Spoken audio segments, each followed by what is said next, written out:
Hello everyone. तो अभी तक हम लोग सेशन 19 तक ख़त्म कर चुके हैं। Now we are going to start session 20। So the first one is equality. If you play golf you know that each course or hole has certain par, the number of strokes allowed according to the results achieved by the expert players. Your own accomplishments on the course will be at par, above par or below par. Basically ये कह रहा है कि देखो एक level expert set कर देता है गोल्फ कोर्स पे कि यहाँ पे आप जो है इतने टाइम पर पहुँचाओगे, ठीक है, उतने उसको कहते हैं कि ये जो है बेंचमार्क है या पार है। बेंच मार्क, इसके अंडर ही आपको रहना है, और अगर आप इसके अंडर स्कोर करते हैं दैट इज़ ग्रेट, या हो सकता है आप इक्वली स्कोर करें या इसके ऊपर स्कोर करें। तो जो ये बेंचमार्क सेट हुआ है इसको कहते हैं पार। Similarly, some days you may feel up to par, मतलब हो सकता है एक्सपर्ट फील करो, एक्सेलेंट फील करो। अदर डेज बिलो पार, हो सकता है किसी दिन बहुत डिप्रेस्ड फील करो, अच्छा ना फील करो। Par is Latin word meaning equal. Par का मतलब होता है इक्वल, ठीक है। You may try when you play golf to equal to the expert score, expert score के बराबर आप हो सकता है स्कोर कर लो। And some days you may or may not feel equal to usual self, हो सकता है आप कभी कभी अपने तरफ जो जैसा फील करते हो वैसा ना फील करो। बेसिकली ये कह रहा है, बेसिकली जो मैंने बातें कही वही है। When we speak of parity payment to farmers we refer to payments that show an equality of to earning for some agreed upon year. Basically कह रहा है देखो पैरिटी, पैरिटी मतलब क्या है, इक्वालिटी, सभी को इक्वल पेमेंट मिले ऐसा करके। वेन यू डिस्पैरेज, डिस्पैर में भी देखो यहाँ पे पैर है, डिस्पैर मतलब किसी को नीचे बिलो करना। यू लोअर समवन्स पैर, ठीक है, और फीलिंग ऑफ इक्वालिटी, उसकी इक्वालिटी को नीचे गिराते हो। जैसे इंडिया में हो आप, इंडिया में आपने जनरली देखा होगा रिलीजन को लेकर के डिस्परेज किया जाता है, कास्ट को लेकर के, कलर को लेकर के, जेंडर को लेकर के। India is very discriminating country as you have seen it or felt it in your life. You must have felt it at one time or another. Even आपके मार्क्स के आधार पर, आपने 12th में स्कोर किया कितना है, 10th में कितना स्कोर किया, कौन से कॉलेज पढ़े हो, India is full of people who are ready to disparage you. Equality. The noun is disparagement. Noun क्या है? Disparagement. The adjective is disparaging. As in, why do you always make disparaging remarks about me? ठीक है, आप हमेशा क्यों disparaging remarks करते रहते हो? अब now there is parity. As noun means equality, disparity means lack of equality or difference. We may speak, for example, of the disparity between someone's promise and performance, or of the disparity between the rate of vocabulary growth of child and of an adult. The adjective disparate indicates essential or complete difference or inequality, as in our philosophies are so disparate that we can never come to any agreement on action. Basically क्या रहा है देखो, parity का मतलब equality है, disparity का मतलब क्या हुआ, लैक ऑफ इक्वालिटी और डिफरेंस। सिंपली कि आप लैक ऑफ इक्वालिटी मिल जा रही है, वो डिस्पैरिट कर रहे हो इक्वालिटी से, उसको नीचे गिरा रहे हो। हमारा संविधान क्या करता है, our constitution allows us parity, but the political leaders or some antisocial elements, what they do, they bring disparity to the society. We may speak of an example like disparity between someone's promise and performance, and disparity between rate of vocabulary growth of child and adult. Simply child क्या करता है, child gains the vocabs easily, but it is harder for the adults to learn new vocabs, add new things to their vocabularies. Now the adjective desperate indicates essential or complete difference or inequality, as in our philosophies are so desperate that we can never come to an agreement. Basically कह रहा है, आप देखो एक word है desperate, ना there is disparity ना there is desperate। अब क्या करता है, किसी किसी चीज़ desperate की स्पेलिंग जनरली देखो कभी कभी एग्जाम्स में पूछ लेता है, या आपको याद होनी चाहिए। desperate में लोग p के बाद e लगा देते हैं। इट इज़ desperate, पैर याद रखना, पैर, below पैर, above पैर, पैर याद रखना। तो डेस्परेट, डेस्परेट क्या होता है, जब आप इसेंशियल और कंप्लीट इंडिफरेंस फील करते हो और इनइक्वालिटी फील करते हो, जैसे कि किसी किसी चीज़ के लिए आप डिस्पेरेट हो जाते हो। देखो there is desperate, desperate that is अलग, आप एकदम उसके लिए उत्साहित हो गए, और डिस्परेट मतलब एकदम इच्छुक हो गए, एकदम उतावले हो रहे हो उसके लिए। This is desperate and this is disparate. Disparate is, ये अलग वर्ड है, that is indicate essential and complete difference, ठीक है। दो लोगों की फिलॉसफी अलग अलग हो सकती है, जिसकी वजह से वो एक एग्रीमेंट पे नहीं आ सकते हैं। द वर्ड कंपेयर, इसमें भी देखो पेयर है, कम का मतलब together, and all its form comparable, comparative, derived from pair or equal. Two things are compared when they have certain equal or similar qualities. अब जैसे अभी एग्जाम्पल का मैंने लिया था एक रिजल्ट्स का, जब आपके 10th के रिजल्ट्स आते हैं, 12th के रिजल्ट्स आते हैं, तो क्या करते हैं पीपल, कंपेयर योर रिजल्ट्स, आप उससे कितना परसेंटेज ज़्यादा पाए और कितना कम पाए। अभी देखो रिसेंटली परसेंटाइल आ गया है हर एग्जाम में, that is very, I don't do not promote percentile system. Percentage is good, you have to know about yourself कि आप अपने आप से कितना बेहतर कर रहे हो, आप एग्जाम में जितने नंबर ऑफ क्वेश्चन आ रहे हैं उनसे कितना बेहतर कर रहे हो। आपको ये क्या ज़रूरत है कि कितने लोग बैठे हैं उसमें हमने कितना किया, आपको देना additional information, you can give it, but don't remove percentage, it is not justice. People will know कि कितना परसेंट मुझे स्कोर करना है ताकि मैं और ज़्यादा क्वालिफाई कर सकूँ एग्ज़ाम को, और कितना मेहनत की ज़रूरत है। परसेंटाइल डजंट गिव, मतलब क्राउड से compete करके क्या मतलब है, it is stupidity. Two things are compared when they have, तो बेसिकली सिमिलर क्वालिटीज़, और अब मछली को आप लायन से तो कंपेयर करोगे नहीं। A fish is compare to other fishes, a lion is compare to other breeds of lions. Pair and pear are also from power, things, shoes, socks, gloves, etc. in pairs are equal or similar. अब pair मतलब इसमें क्या है, अभी देखो ये भी pair से डिराइव, पेयर और पियर ये दोनों भी पार से डिराइव हुआ है। पेयर का मतलब क्या होता है, दो चीज़ें जो आपस में इक्वल हैं या सिमिलर हैं। ये पियर्स जो होते हैं जो आपके इक्वल होते हैं, आपके क्लास में बैठते हैं। पियर कौन होता है, जो आपके क्लास में बैठता है, आपके साथ में काम करता है, या फिर आपके सिमिलर रैंक पर है, या आपकी सिमिलर एबिलिटी है। Hence the expression to be judged by a jury of ones peer, ठीक है। British peers however such is the contradiction of the language were nobles. चलो ये सब बकवास की बातें हैं। How to say yes no, equivocate, basically equivocate दोनों साइड में इक्वल तरह से डायलॉग बोलना, जिसकी वजह से क्या होगा, कंफ्यूजन क्रिएट होगा। Is built on another Latin word meaning equal, aqueous. देखो ये लैटिन वर्ड पे इक्वस पे है, ठीक है।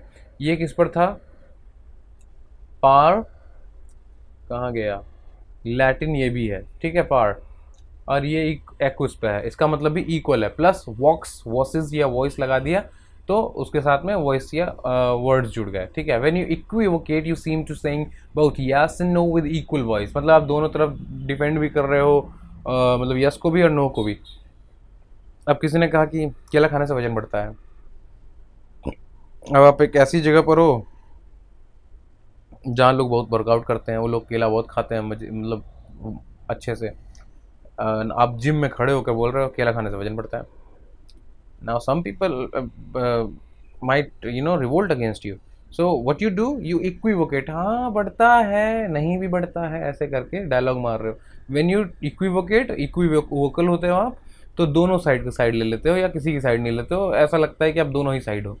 आंसर देयरफॉर इज डिजाइन वेग, indefinite and susceptible to of contradictory interpretation। आप इस तरह बोलते हो कि contradictory interpretation हो उसका। quite the opposite of the unequivocal। unequivocal आदमी क्या होता है, जो एक फर्म डिसीजन लेता है, yes केला खाने से वजन बढ़ता है, या फिर बोलेगा नहीं नहीं बढ़ता है। Professional politicians are master of equivocation. देखो भी कहाँ जो प्रोफेशनल पॉलिटिशियंस होते हैं वो मास्टर्स होते हैं, या इसे घुमा फिरा के बात करते हैं कि लोग उनकी बातों में आ जाए। They are on most vital issues mugwumps।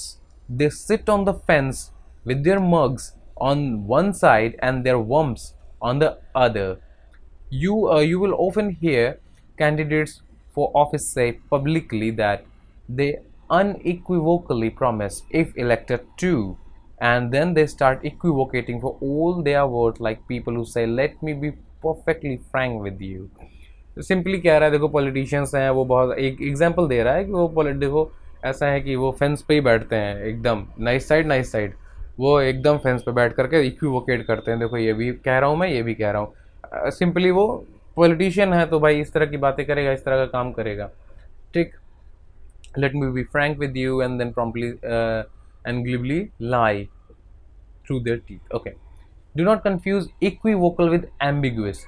जो इक्विवोकल है उसको एम्बिगुअस से कंफ्यूज मत करिए। एम्बिगुअस क्या होता है, वो अलग है, और इक्विवोकल अलग है। Equivocal statement is purposely, deliberately caused in language that will be deceptive, जो पर्पसफुली मतलब दिमाग लगा करके इस तरह से झूठ बोला जाए, जो पॉलिटिशियंस करते हैं, that is equivocal. And ambiguous statement जो होता है वो एक्सीडेंटल होता है, accidental is accidentally couched in such language. Equivocal is in short purposely ambiguous. Basically उसी को घुमा फिरा के की बात कर रहा है।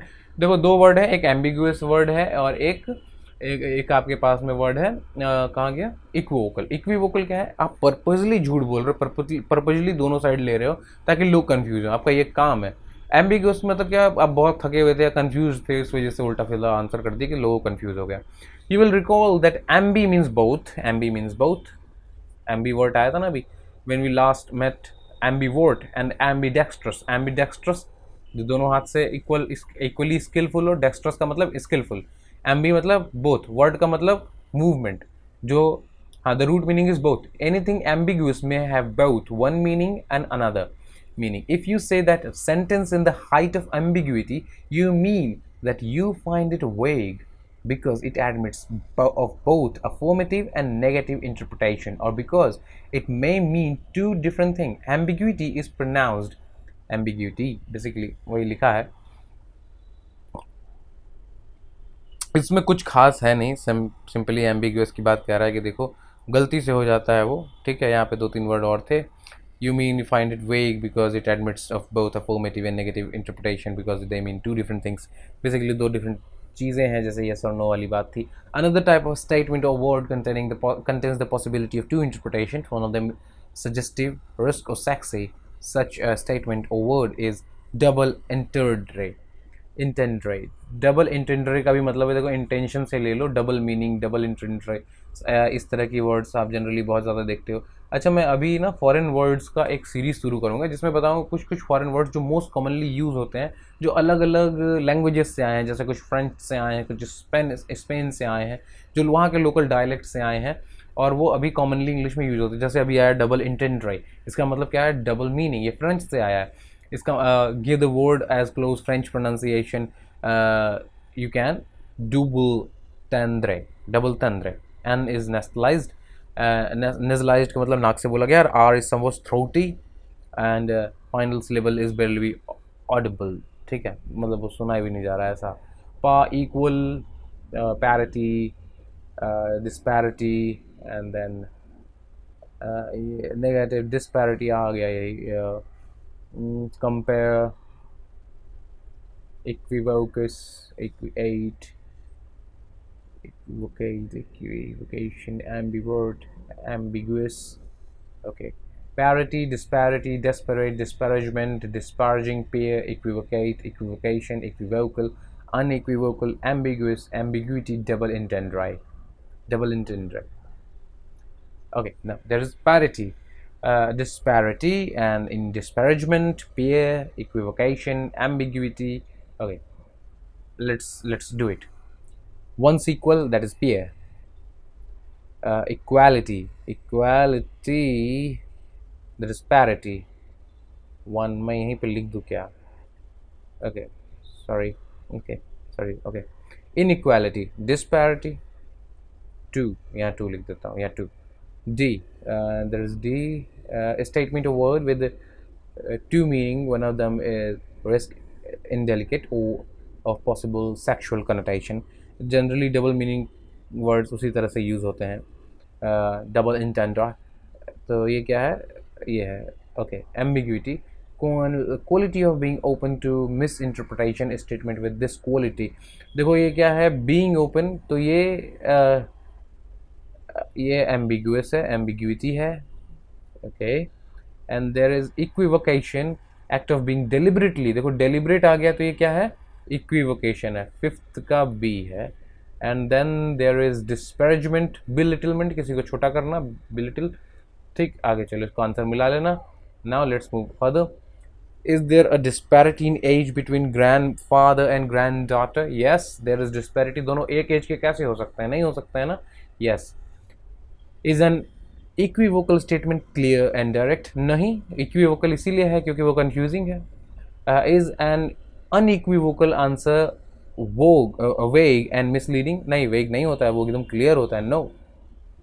Are politicians often master equivocation, yes, तभी तो पॉलिटिक्स जीतेंगे। पहले के लीडर्स अच्छे थे यार, कम से कम सही सलामत सीधी सीधी बात करते थे, कुछ सोचते थे। आज के लीडर बिना ईमान धर्म के। ओके चलो आगे चलो। Are ambiguous state sentences something confusing, हाँ बिल्कुल कन्फ्यूजिंग होती हैं। People with desperate perceptions of life likely to experience reality in the same way? No, no, no, no, no. Is a disparaging look one of admiration? नहीं, ऐसा भी नहीं है। When people equivocate, are they evading issue? Yes, तभी तो equivocate कर रहे हैं। Is the deliberate use of double entendre is likely to shock puritanical people? हाँ अच्छा देखो, जो पुराइटन लोग थे, पुराइटनिकल यहाँ पे बात कर रहा है, पुराटिकल बहुत रिलीजियस लोग थे। अच्छा चर्चेस के रिफॉर्म के बारे में बात करें, सबसे पहले एंग्लिकन चर्च था। एंग्लिकन चर्च ने ही कहा कि देखो ऐसा है, बाइबल वाइबल लिखो। इसी एंग्लिकन चर्च के चक्कर में बवाल हुआ था सारा, और फिर यहाँ पे हेनरी 8 आए थे, वही बवाल कर दिए थे, और उन्होंने कहा कि देखो ऐसा है, चर्च वर्च हटाओ, आज से लीडर हम है। फिर वहाँ जो पोप था, जो मेन था चर्च का, उसको हटा दिया। फिर बाद में जो है किंग जेम्स आए, उस टाइम पे उसके पहले ही बाइबल लिखा जा रहा था, बाइबल का इंटरप्रिटेशन कर रहे थे लोग। उसके बाद में सबसे पहले हमको लग रहा है कि एलिजाबेथन के टाइम में इंग्लिश में, प्रॉपर इंग्लिश में आई थी। विलियम टिंडेल की बाइबल उसके पहले आई थी, उसको जला दिया गया था। विलियम टिंडेल के बेस्ट पर ही कवरडेल ने बनाई थी, जिसको जिनेवा बाइबल भी कहते हैं। और जिनेवा बाइबल से ही जो है, जिनेवा बाइबल और एक और उसका जो है पैरेलल था, मुझे अभी ठीक से याद नहीं आ रहा है, उन दोनों बाइबल से मिलकर के मॉडर्न जो बाइबल है वो फॉर्म हुई थी, जो किंग जेम्स के टाइम में रिलीज हुई थी, और वही authorised version of king James Bible हो गई थी, जो अभी भी चल रही है। तो जो पुराइटन लोग थे वो रिलीजियस वैल्यू बहुत ज़्यादा प्रेफर करते थे, रिलीजन बहुत ज़्यादा मानते थे, एंड वो ऐसी चीज़ों, सेक्सुअल मोरालिटी, इन सब चीज़ों पे बात नहीं करते थे, मतलब सेक्स जैसी चीज़ों पे बात नहीं करते थे। They were like they are very private things, and you need to contain it in your self, and one must purify their soul, मतलब मैरिज के पहले शादी नहीं करनी है, and all these things. They follow the churches and the religion very strictly. They are puritanical people. And double entendre means basically speaking words which mean dual meaning. One is obviously somewhat sexual. Our supervisors and their subordinates peers. Supervisor नहीं, supervisor higher rank का होगा ना, ठीक है, यहाँ पे answer मिला लो। Okay accidentally vogue, ambiguous, purposely vogue, equivocation, equality, power, statement interpreted risky, double entendre, a lack of equality, disparity, or belittlement, disparage, lack of equality, disparagement, belittle, disparage, clear, direct, unequivocal, essentially widely unequal, different, one's equal peer, इसका peer हो गया, ये peer है। word actual calculator must lead to be equivocation, ठीक है, equivocate peer, इसको ठीक है, इसको मिला लेंगे, desperate, ठीक है, इसको आंसर मिला लेंगे। Okay end of session 20। अब मिलेंगे हम लोग अगले वीडियो में विद सेशन 21। तब तक के लिए बाय बाय।